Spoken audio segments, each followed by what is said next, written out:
Hello and welcome to the conversation. What a conversation we're going to have tonight. You're in for a thrill with this conversation. Jody, I think we're going to have an education for everybody today. So, yes. And we promote this. We want it to happen, and we're going to encourage it more and more until we see it taking place. We have the grand old stalwarts here from I don't know how many hit shows, how many hits. We have Lenni Brenner, Professor Irwin Corey, Welcome to the show. with Paul at the helm. Hi, I'm over here on camera one, so I'll see you once in a while, okay? So let's get right into it. I just want to announce I came back from Florida, and I went for working education in Fort Myers at the homes of Edison and that Nazi Ford, and then I went to Key West, where everything I wore was right in style. And You should have gone to Key Largo. You met Humphrey Bogart. well, Key Largo I needed to swim to, because you can't get to Key Largo from Naples unless you go by way of Miami. Professor Corey, Why, can I that's ask you a this? very good way. Well, wait, let's In first order tell- to get to Naples, you got to go by way of Turin and Rome. You know, Okay, you all get- right, good, very good, very good. Very good. Well, let's first tell people that we're going to be here through Let 'Em Talk also. We're So- doing a double show tonight, so we're here with the conversation and Shannon Taylor, and we'll also be here at 8 o'clock tonight for the Let 'Em Talk show with all the same guests, Professor Irwin Corey, Lenni Brenner, and also Paul, Shannon, and I. Okay, great. Now, Professor Corey, you mentioned Key Largo a moment ago. Could you please tell us, did you know Humphrey Bogart?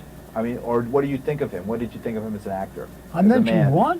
Key Largo, Key the Largo, the movie film Key with Largo. Oh, Humphrey Key Bogart. Largo Yeah. is a very, very interesting cinema, of which the relationship between those characters that sublineate themselves to the extent where they can no longer develop the excitement of curiosity, which is a... Well, what was the question? What was the question? Professor Corey, look at the camera over here. I want people to see your hat. Can we see your hat? I just want to do a close-up of your hat. Professor Irwin Oh, Corey, photo the of your foremost hat? authority. Well, The this foremost proves authority.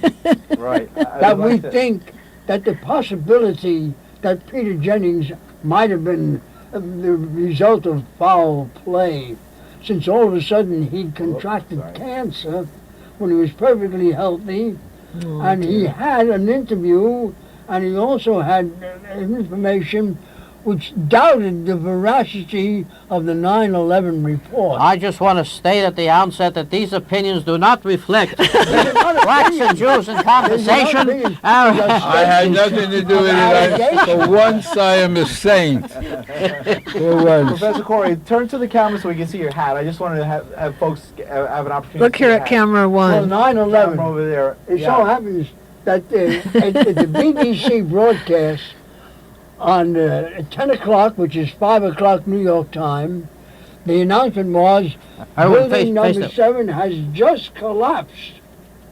It didn't collapse until 20 minutes after the announcement. By the way, I killed Kennedy.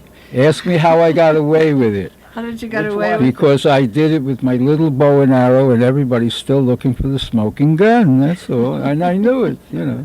Which Kennedy? Both Kennedys. What do you Either think about one. these theories? Which one do you like the Speaking best? of Kennedys, Yeah. What do you the think of dog 9/11 kennel. theories? here's a guy walked past a beautiful pet shop, and it says, talking dogs, $500. Guy goes in and says, really? You mean to say these dogs talk? He says, sure, talk to him. The dog tells him, I just got back from London. I won 5 gold ribbons, and I won blue ball purses, and they sent me to Miami, and I went to Miami, and they put me in the dog races. So the guy looks at the owner, and he says, $500? Why are you selling so cheap? He says, the dog is a liar.